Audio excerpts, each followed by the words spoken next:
Assalamualaikum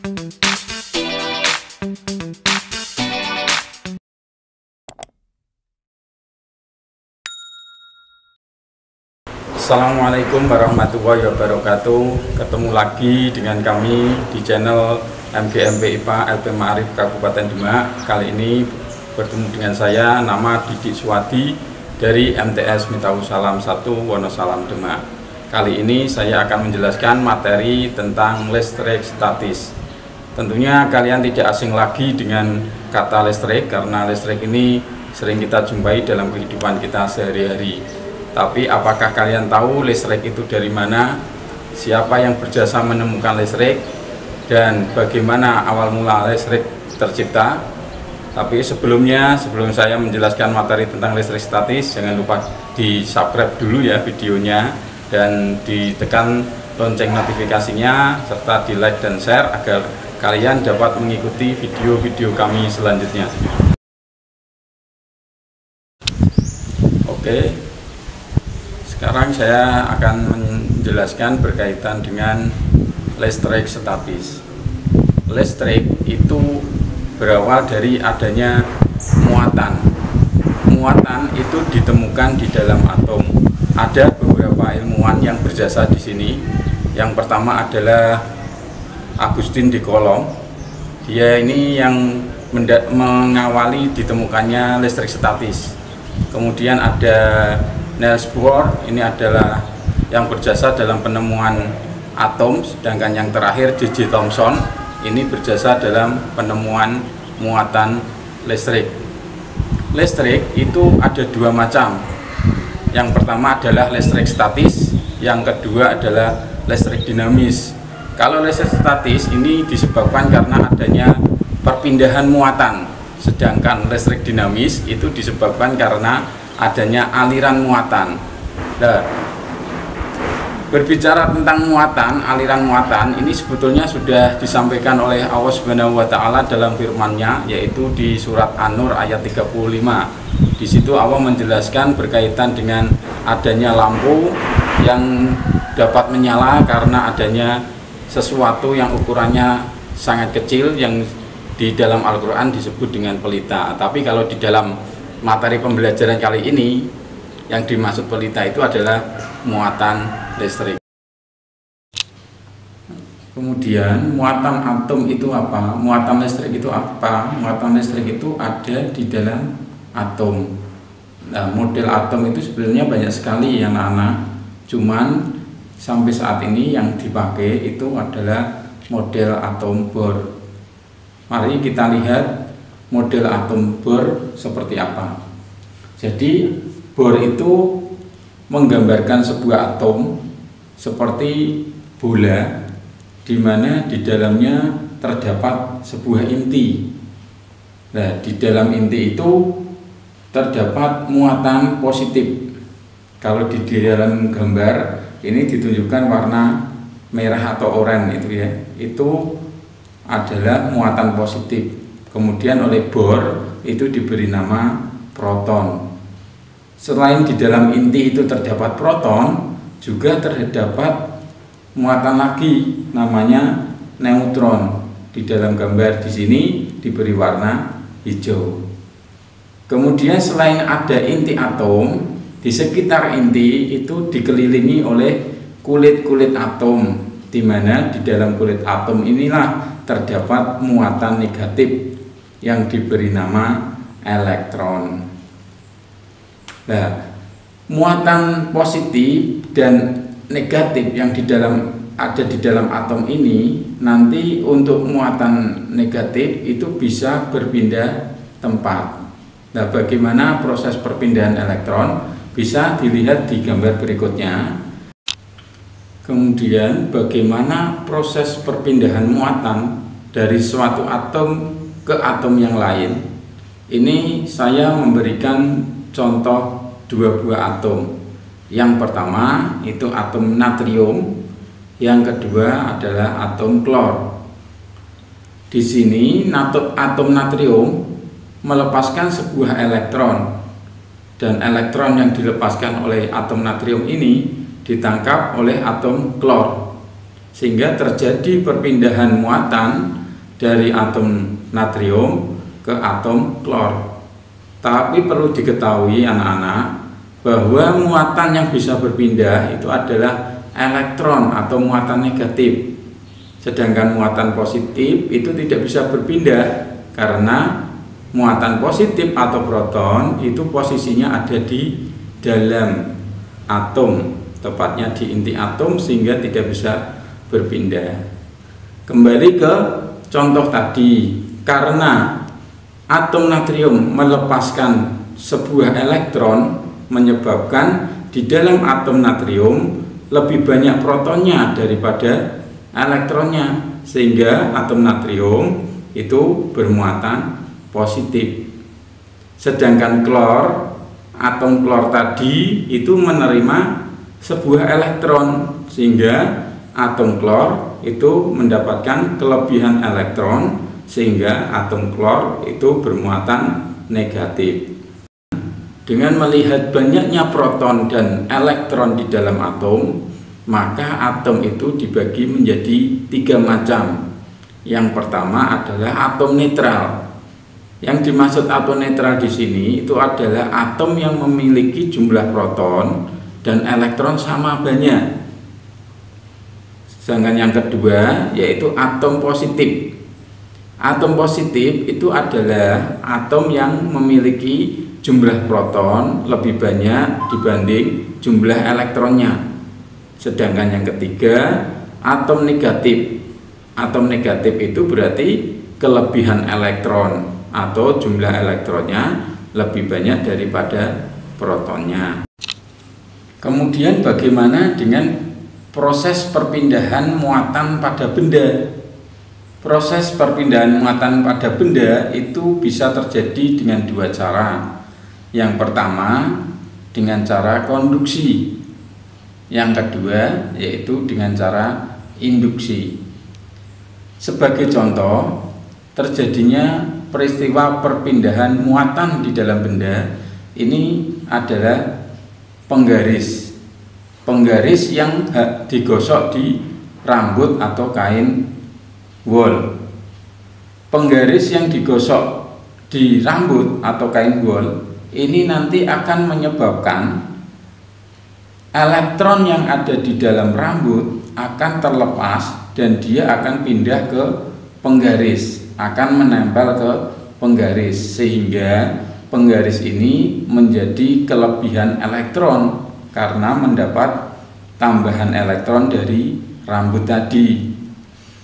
Nah, ini bisa dibuktikan kalau penggaris ini mengalami perubahan muatan, itu bisa kalian buktikan dengan cara penggaris yang tadi kamu gosokkan ke rambut itu kamu dekatkan dengan bulu, entah itu bulu ayam atau bulu apa saja, nanti akan tertarik oleh penggaris yang bermuatan negatif. Ya, karena kalau ada 2 benda yang mempunyai muatan berbeda, itu akan terjadi interaksi muatan. Salah satunya adalah interaksi tarik-menarik. Sebagai contoh, terjadinya peristiwa perpindahan muatan di dalam benda ini adalah penggaris. Atau lebih jelasnya, kalian bisa melihat ilustrasi pada gambar berikut. Di sini ada penggaris yang semula netral, kemudian ada kain wol yang juga semula netral, kemudian penggaris ini digosokkan ke kain wol sehingga terjadi perpindahan elektron dari kain wol ke penggaris, sehingga menyebabkan penggaris itu bermuatan negatif.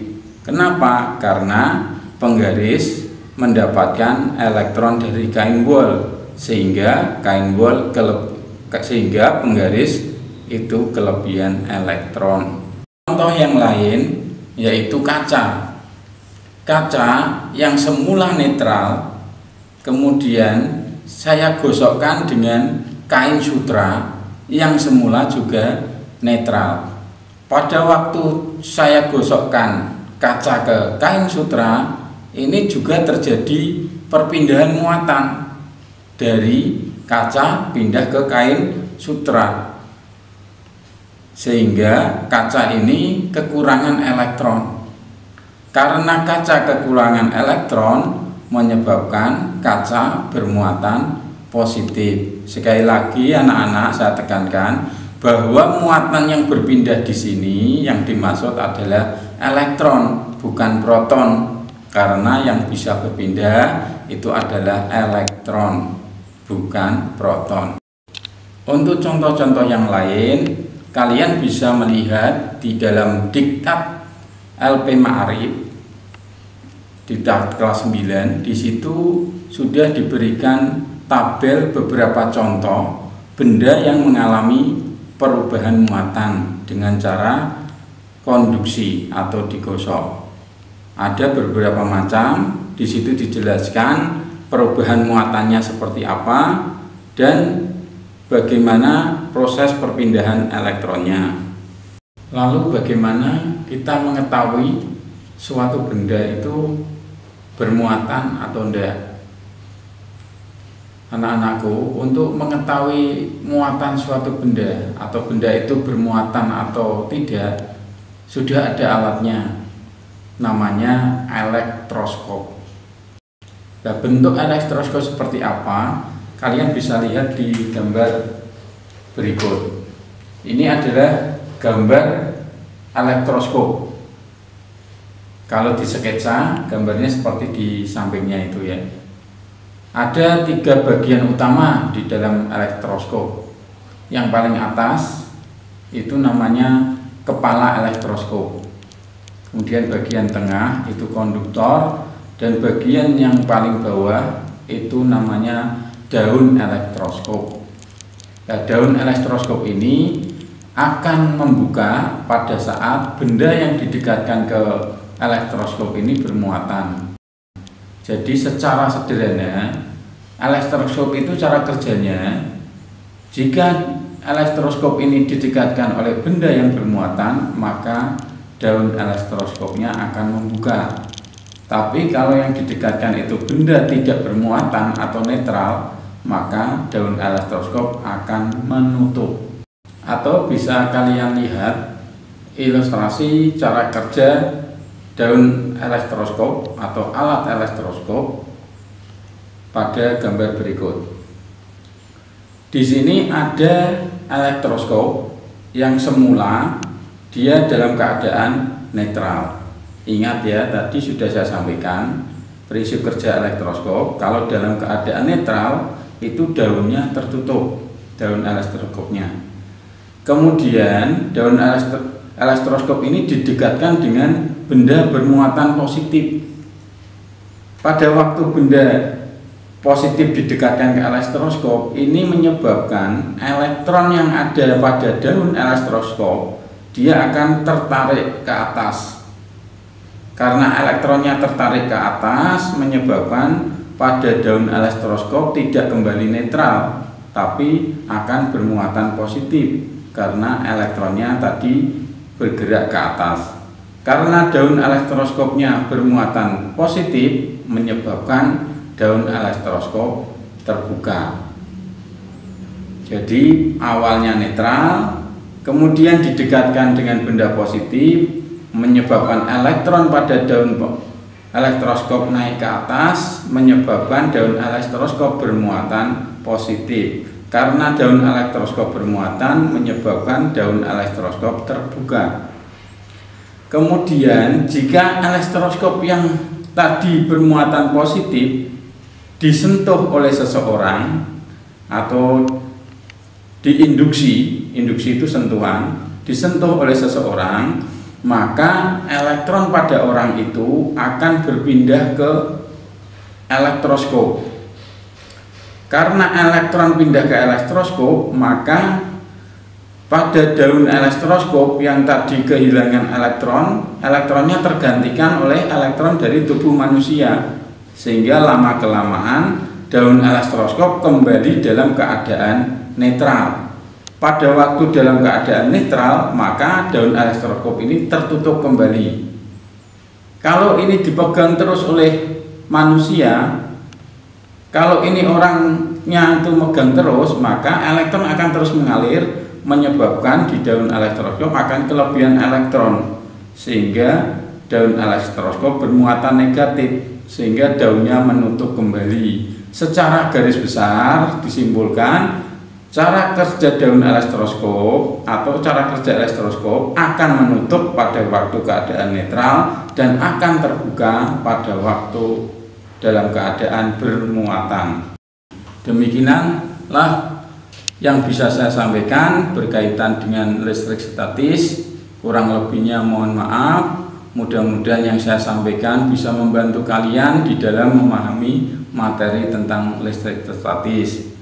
Pesan saya, jaga kesehatan, khususnya rajin-rajinlah cuci tangan dan memakai masker, karena kondisinya sekarang sedang tidak kondusif, masih dalam kondisi pandemi COVID-19. Untuk itu jaga kesehatan dan tetap semangat belajar, dan jangan lupa kalian bisa mencoba latihan yang ada di link di bawah kolom deskripsi di bawah video ini, atau kalian juga bisa mengerjakan latihan di Diktat LP Ma'arif uji kompetensi 4.